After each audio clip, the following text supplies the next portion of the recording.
My dad mocked my job at every dinner for years, then tried to sabotage my business when it took off. Later, he asked me for a job, and I made him work for me until he finally admitted he was wrong. I was 22 the first time my father publicly humiliated me for my job. At the time, I was working as a janitor at an office building downtown. Not exactly the dream job, but it was honest work.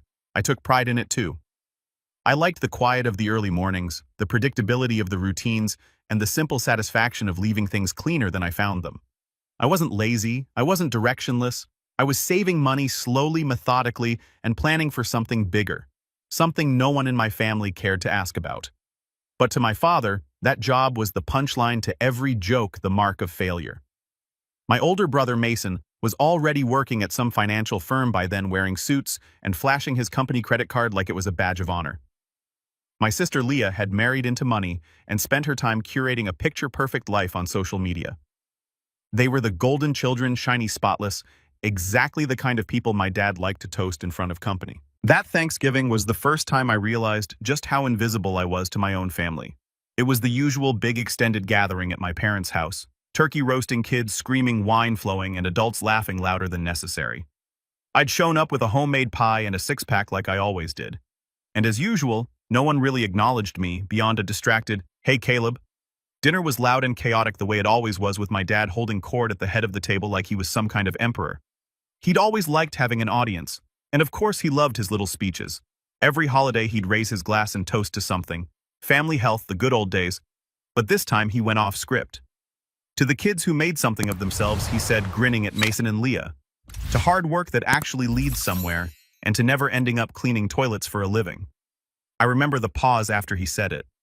The way everyone chuckled nervously, glanced at me, then quickly looked away. Mason smirked and clinked his glass with Dad's. Leah pretended not to hear, but her husband let out a snort and muttered something under his breath. I didn't say anything. I didn't even finish my food.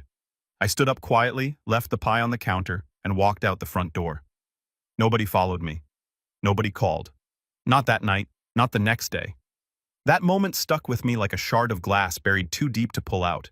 It wasn't just what he said. It was the way he said it. Like I was a disappointment he had to laugh off to make himself feel better. Like my life, my choices, my path were just garbage to be swept under the rug.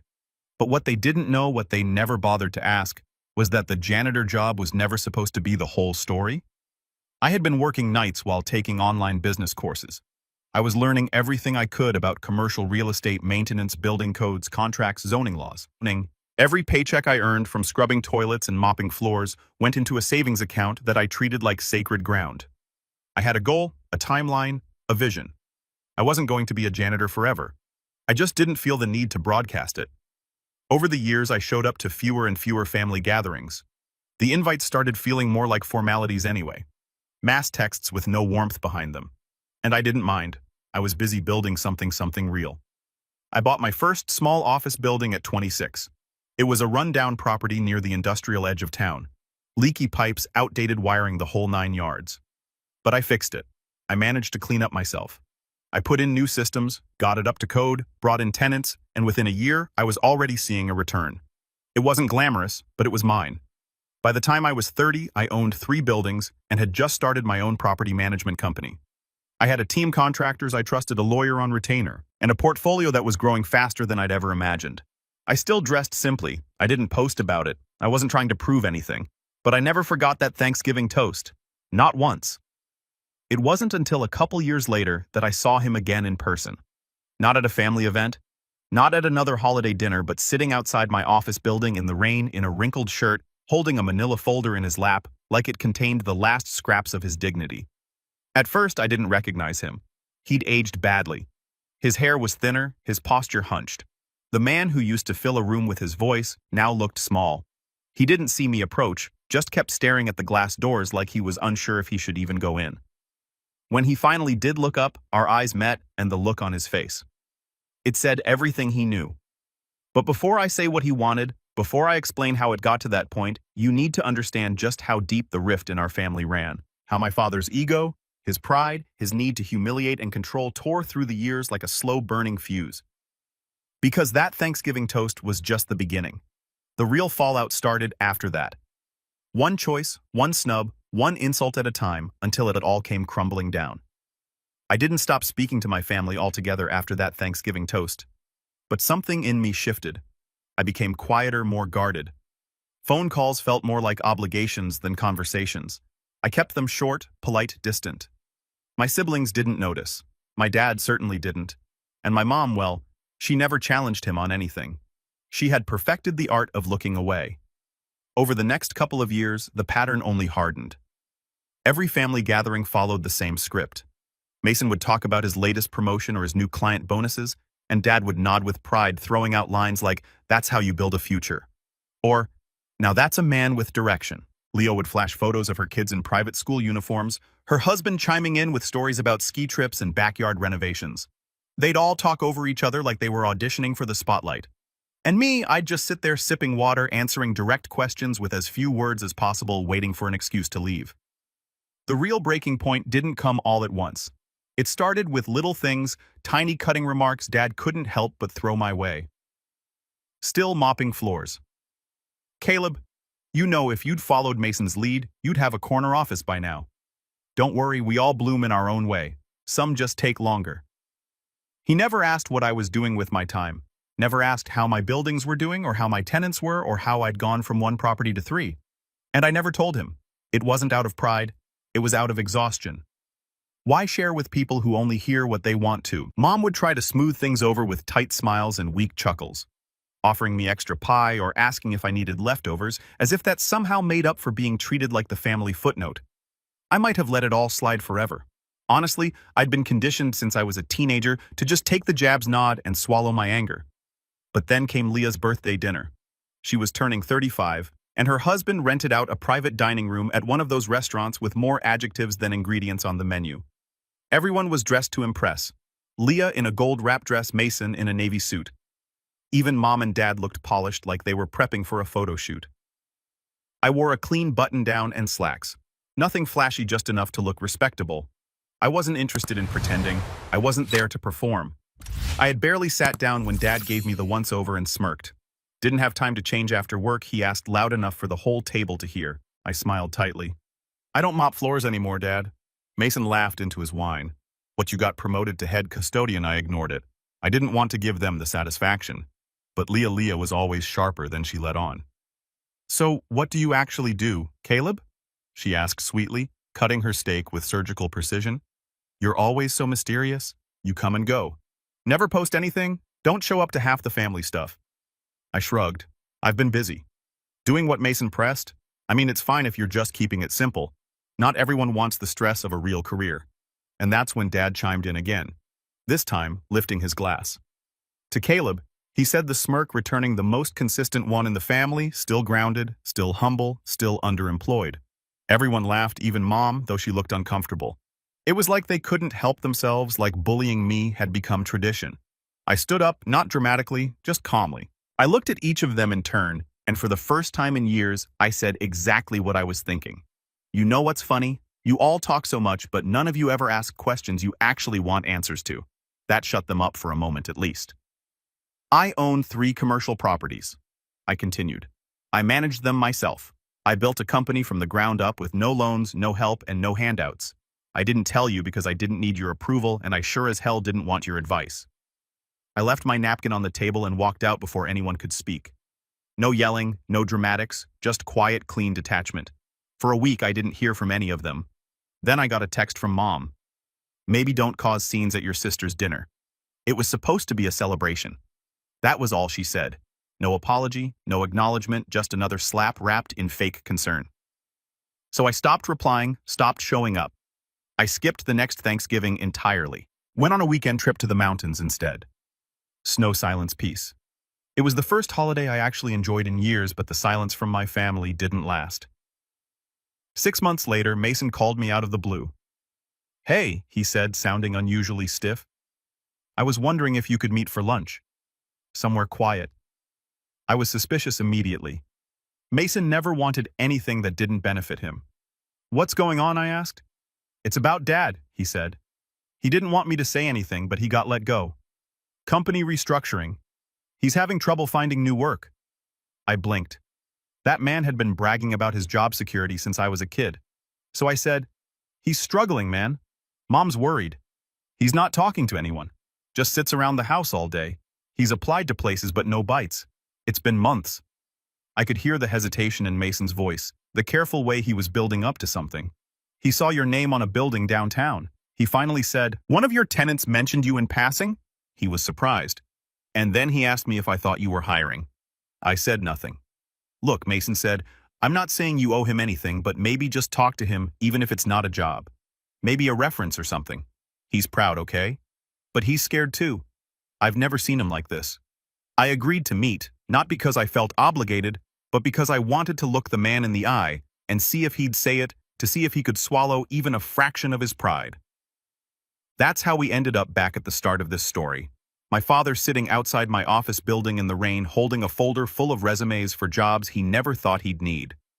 But before I tell you what happened when I let him in, what he said, and how I responded, you need to know what came before that. Because right after I walked out of Leah's birthday dinner, the real betrayal hadn't even happened yet. That came 2 weeks later, when I got a call from my property manager about a maintenance issue at my newest building. An issue that didn't make sense. A leaky pipe, a busted lock, a broken HVAC unit all in 1 week. Things that had just been inspected, things that shouldn't have failed, and then a call from my bank asking if I'd authorized a series of refund requests and canceled payments from one of my business accounts. I hadn't, which led me to check the internal admin software we used for building operations, which led me to see who had logged in remotely, which led me to one very unexpected email address, an old family email address, one Dad used to have when he helped Mason set up a small investment site years ago. Somehow, someway he had gotten into my business systems accessed enough to sabotage the operations. And when I traced the IP, there was no mistake. It came from my parents' house. And that's when the story really changed. I didn't sleep the night I confirmed the sabotage came from my parents' house. I just sat there in the dark staring at my laptop, the pale glow of the screen painting the walls with a cold, sterile light. The email address, the IP, traced the system logs. It was all right there. My father had not only disrespected me for years, not only belittled every choice I'd made, but now he'd actively tried to ruin what I built. At first, I didn't want to believe it. I went back and forth with myself. Maybe it was a mistake. Maybe it was Mason. Maybe the IP was spoofed. Maybe someone else used the network. I was grasping at anything that would let me avoid the truth. But deep down, I knew it made too much sense. The timing, the precision, the way everything had hit at once like dominoes falling. My father didn't understand much about modern systems. But he wasn't dumb. He was a man who'd once managed an entire department, ran audits, handled accounts. He knew how to mess with logistics. He just never used that knowledge against me before until now. I tried to confront it rationally. I took screenshots. I documented the timestamps. I pulled security camera footage from the offices to show who hadn't been there when the maintenance requests were logged or accounts accessed. I built a quiet case not for a lawsuit, at least not yet, but for myself to confirm that I wasn't imagining things, that the betrayal was real, but even knowing the facts didn't make it hurt less. I was hollow for weeks. Went through the motions, nodded through meetings, signed papers without reading them twice. My assistant Leia noticed first. She kept asking if I was okay, offering to take things off my plate, but I just told her I was tired. She didn't press. She was good like that, knew how to give space without leaving me alone. The real blow didn't come from the sabotage itself. It came when I finally drove to my parents' house and walked in unannounced. Mom was in the kitchen frosting cupcakes like it was any other Tuesday. She blinked at me, surprised, but smiled. "Caleb, sweetie, you didn't say you were stopping by." "Want coffee?" "Where's Dad?" I asked flatly. Her smile faded. "He's in the garage." "What?" I didn't answer. I just walked past her through the living room, past the old pictures of Mason's graduation and Leah's wedding. There were no pictures of me on the walls. When I opened the garage door, he was sitting at the workbench, sorting through a box of old tools like he was waiting for someone to need him. He looked up startled and his face stiffened. "Didn't expect to see you here," he said. I held up the folder I brought with me. Inside were the printouts of the logs, the traces, the screenshots. I handed them to him in silence. He took one look and scoffed. "You came all the way here for this?" he asked. I waited. He set the papers down on the bench like they bored him. "So what if I looked into your little business? Thought maybe if you were serious about growing you could use some structure. Your systems are a mess, Caleb. You're running it like a janitor." My mouth went dry. "You accessed my accounts. You triggered false work orders. You tried to tank client confidence." He shrugged. I was testing your setup. You're the one who's always so sensitive. I stared at him, disbelief flooding every cell in my body. You really think this is your version of help? I think you've spent too long thinking small. I thought if you saw where the cracks were, you'd wake up and finally let someone with experience help you run things. I laughed, not because it was funny, but because it was so insane, so self-righteous. That laughter was the only thing between me and screaming. You didn't help, you sabotaged. You humiliated me in front of the family, and now you break into my systems and you call it help. I build a career from scratch, Caleb, he snapped. I know how to run an operation. You just lucked into some property and suddenly think you're a mogul. Lucked into, I whispered. He stood up, towering over the bench, now his eyes flashing. You're not special, son. You're just bitter because your brother passed you by. You always have been. I didn't respond. I didn't argue. I just turned around, walked out of the house, got in my car, and drove away. That was the last time I spoke to my father face to face for almost 2 years. I wish I could say I bounced back quickly, that I channeled my rage into fuel and built an empire. But that's not what happened. For the first time since I was 17, I seriously considered quitting, selling the buildings, walking away, finding something quieter, smaller, something that wouldn't make me a target in my own family, something that wouldn't make me question every choice I'd ever made. But I didn't, because 2 weeks after that confrontation, one of my longest tenure tenants, a pediatric clinic, called me personally. The HVAC unit we thought had been wrecked by the sabotage I'd paid to replace it quickly. No drama, no delays, just did the job. And the clinic director wanted me to know how much she appreciated it. You're one of the best building owners we've worked with, she told me. The last guy ignored everything. You're always present. You care. And something about that stuck with me. I cared even when no one else did. Even when my family mocked me, ignored me, tried to tear me down, I cared about my work, about my tenants, about the spaces I was building and maintaining. That meant something. I poured myself into the business, not with anger, with intention. I upgraded security systems, hired an IT consultant to review every vulnerability. I rebuilt the backend with layered permissions and two-factor authentication, updated the tenant portal, and created new SOPs for maintenance teams. I cleaned house top to bottom. Then I expanded, bought a 4th property, then a 5th, opened a co-working space in an abandoned mid-rise, hired a small team of local contractors full-time, gave them benefits, holiday pay, and real respect, something most landlords never even considered. I didn't just want to grow. I wanted to build something that didn't rely on smoke and mirrors, something real. I started mentoring a few young people too, mostly folks like me who worked night shifts and saved pennies trying to figure out how to climb. I didn't broadcast it, but I made space for them, answered emails, took calls, showed them what I'd learned the hard way. And slowly, quietly, the weight started to lift. I stopped checking my family's social media, stopped comparing my milestones to Mason's vacations or Leah's curated perfect life. I unfollowed them, muted the group chats, and carved out a life that made sense to me. The buildings became more than just real estate. They became symbols of what I'd survived, what I'd outgrown, and every lease signed, every tenant retained. Every system improved. It all felt like reclaiming a little more of myself, but the past has a way of circling back, and 2 winters later, it did. That morning, I came in early. The sky was gray, soft flurries falling outside the large glass windows of the downtown office building I'd bought 6 months earlier. The coffee machine sputtered to life in the break room. I was reviewing new leasing agreements when Leah poked her head in. "Hey," she said, hesitant. "There's someone outside. Said he's here about a job." I looked up, confused. "A walk-in?" She nodded. "But Caleb, it's your father." I froze, then stood, walked to the lobby windows, and there he was.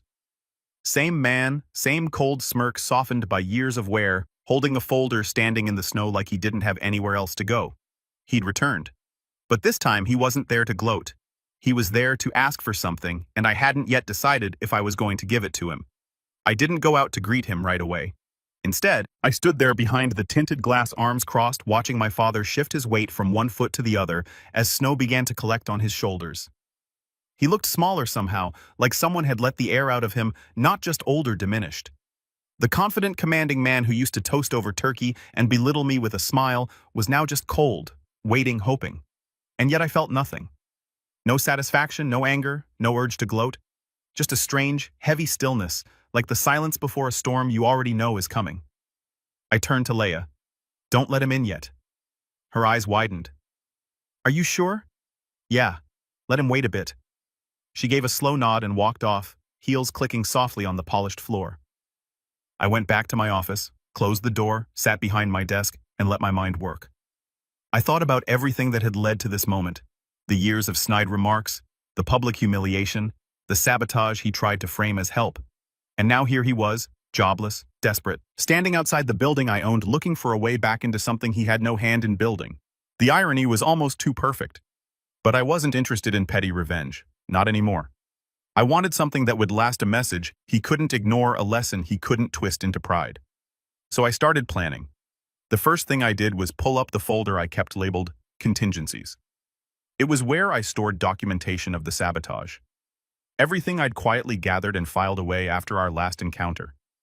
Back then, I didn't know if I'd ever need it, but something in me couldn't let it go. And now it felt like a loaded chamber waiting for a trigger. I printed a few choice pages, IP logs, system access timestamps, not everything, just enough to remind him I hadn't forgotten. Next, I call my lawyer Sam. He was sharp, discreet, and had been on retainer since the second building. Hey, I said, hypothetical question for you. Let's say someone with a history of hostility towards you showed up looking for work. Someone who had previously accessed your business systems without permission. Could you legally hire them and also use that contact to secure protections in case they ever tried something again? There was a pause. Hypothetically, Sam asked. Hypothetically, you could, but you'd want an airtight contract. Boundaries, NDA, limited access monitoring. Might even be worth it to create a role just for that. Nothing essential, but enough to keep them close. I nodded, even though he couldn't see me. Got it. Thanks, Sam. Caleb, he added, voice low. You sure about this? No, but I'm not planning to offer him a job. I'm planning to offer him a mirror. After the call, I reached out to Leia. Bring him in. She hesitated. Want me to sit in? No, this one's mine. I stood as the door opened, and my father stepped inside. He looked around, taking in the office. The dark wood paneling, the subtle modern furniture, the framed certificate on the wall, my LLC's registration. He lingered on it a moment longer than necessary. Then our eyes met. Caleb, he said, voice scratchy. Thanks for seeing me. I gestured to the chair across from me. Sit, he did. There was a long pause, heavy with everything unspoken. He cleared his throat. I know this is unexpected, but I figured I'd try. Things have been hard lately. I said nothing. I know I haven't always been the most supportive, but I'm looking for something stable now. Thought maybe if you had something? I let the silence stretch until it bordered on cruelty. Then I opened the folder and slid it across the desk. He looked at it, then back at me. I remember this, he said softly. So you kept it? I nodded. I keep a lot of things. He didn't open it, just rested his hands on top. I was wrong, he admitted, about a lot. I wanted to believe you were still figuring things out, that I still had time to teach you something. But I see now you built this without me. You don't need my help. No, I said calmly. I don't. He swallowed hard. But you came here anyway. He nodded. I don't have anything open that fits your background, I continued. And frankly, you're a liability. I can't risk another breach. His face tightened. But I said I can offer you something. His eyes lifted. I have a new division, property inspections. Nothing glamorous, just routine checks, plumbing, HV, AC, structural walkthroughs, fieldwork, clipboards, reports, entry-level stuff, contract only, no admin access, no systems, no keys. His face fell just slightly. Sound beneath you. He shook his head slowly. No, not anymore. I leaned forward. If I bring you on, it's with full monitoring, weekly check-ins, random reviews, any deviation from the route, any missed appointment, and you're out. He nodded again, smaller this time. And you sign a statement acknowledging your past interference and agreeing to cease all access attempts or communications related to my internal systems permanently. I pulled out the pre-drafted agreement from Sam and slid it over. He took it, read a few lines, then looked up. You already had this ready. I knew you'd come. Eventually, I said. I just didn't know when. He looked down again, then signed. When he handed it back, I didn't smile. Didn't shake his hand. I simply stood. Allah will give you your schedule. You start Monday. He rose too. I searching mine for something. Gratitude. Maybe forgiveness. But I wasn't offering that. Not yet. As he turned to leave, I added one more thing. He looked back. This doesn't change the past. You may be working under me now, but don't mistake that for acceptance. He nodded slowly, then walked out. I sat back down, heart pounding, not with anger, but with a strange, calm clarity. This wasn't revenge. This was reclamation. But it wasn't over yet, because I wasn't just planning to keep him close. I was going to show him day by day, building by building, exactly what I had built, what he dismissed, what he tried to break, and what could never be taken from me again. I didn't want an apology. I wanted him to see the truth and live with it every single day. He showed up on time that first Monday. Gray jacket, stiff posture, the folder I'd given him tucked under his arm like a schoolboy's homework. Leia handed him the checklist, explained the system, showed him how to scan QR codes posted in each mechanical room and maintenance corridor to verify that he'd completed his inspections.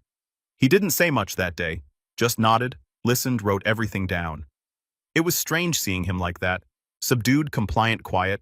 Not once did he comment on the office layout. Not once did he suggest improvements. The man who once dominated every room with his presence now barely made a sound. But I knew him too well. That silence wasn't humility, it was shame. And the real revenge that came slowly. Every building he was assigned to, every clipboard he carried was a reminder that he didn't own the empire. He was a part-time field tech on a probationary contract. He was no longer the voice at the head of the table. He was the man who reported to his son. The man who once made a Thanksgiving toast mocking janitors was now, by every stretch of the imagination, doing janitor-level work and under strict surveillance at that. The system I put in place didn't leave room for excuses. Every entry point had a camera, every QR scan recorded a timestamp, every tenant could leave feedback. And I made sure his schedule included the very building he once drove past and mocked me for, that dump downtown, he used to call it. The one I had flipped into a co-working hub, now full of freelancers, startups, and 2 local newsrooms. A building where once a week he now had to check the boiler room, wipe dust off the ceiling grates, and log airflow reports. I never humiliated him in public. I never raised my voice. I didn't have to. I let the silence speak. I let routine be the punishment, the new normal. But the real fallout, the one that cracked his pride into pieces, came from the rest of the family. Because I didn't just stop at hiring him, I updated my will. I made a donation to the private school Leah's kids attended under my company's name. And I offered Mason's firm a property management contract for one of my satellite buildings on the outskirts of town. When the paperwork came in, he read the owner's name and called me immediately. "Wait, you own this place?" he asked. "Since last quarter," I replied. He paused. Why offer me the contract?" "Because I believe in giving people opportunities," I said with a calm he couldn't argue with. "You're trying to make a point." "No," I said, "you made the point for me years ago. I'm just letting it echo." He didn't respond after that. But over the next few months, word spread quietly, subtly. The family group chats got quieter. The holidays became more awkward. Nobody toasted anything anymore. And at the next Thanksgiving, for the first time in over a decade, I hosted dinner. Not because I missed the noise or the rituals or the empty compliments, but because I wanted to change the story. The table was long set with dark green napkins and gold-accented plates. Leia helped organize the caterer.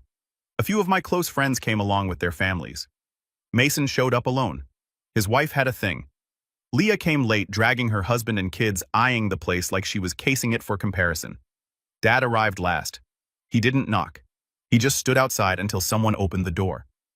When he walked in, I noticed something had changed. Not in his face, not in his voice, but in the way he didn't look at anything. Not the chandelier, not the art, not the velvet curtains. It was like he'd trained himself to avoid measuring, avoid reacting, avoid being seen seeing. I let the room settle before I stood at the head of the table. Everyone turned to me, and I raised my glass to old roles, I said. "The ones we outgrow." A few chuckled, some looked uncomfortable. Dad said nothing. I continued. "To new beginnings earned, not handed." Leah looked down at her plate. Mason cleared his throat. "To the people who build quietly," I added. "To the ones who were underestimated, dismissed, ignored." Now the silence was thick. "And to the ones who learned sometimes too late, who the real builders were all along." I clinked my glass gently against the one in front of me, then took a sip. Nobody said a word.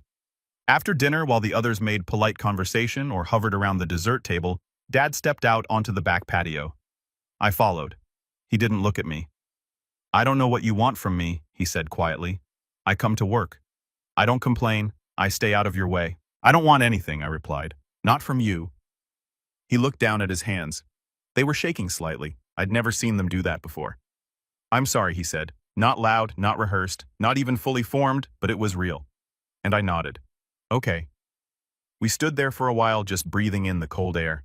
He didn't ask for more. I didn't offer. But when he came to work that Monday, he was 15 minutes early and he stayed late. Months passed. Then a year his contract ended, but I extended it. Slightly better pay. Same role. He never asked for more. Never overstepped. Something in him had settled. Not submission. Exactly. Just reality. And over time, the tension eased. We never became close. Never had long father-son talks or play catch-up. But one day I saw him pause in the lobby of one of my buildings, look up at the company logo on the wall, and nod to himself. It was barely a gesture, but it was enough. He knew. And the final piece of revenge was that I no longer needed it. The power he held over me for decades, his approval, his recognition, his validation was gone. I had taken it back, not by force, but by becoming undeniable. My revenge wasn't in making him suffer, it was in making him see. And he did every single day until the end.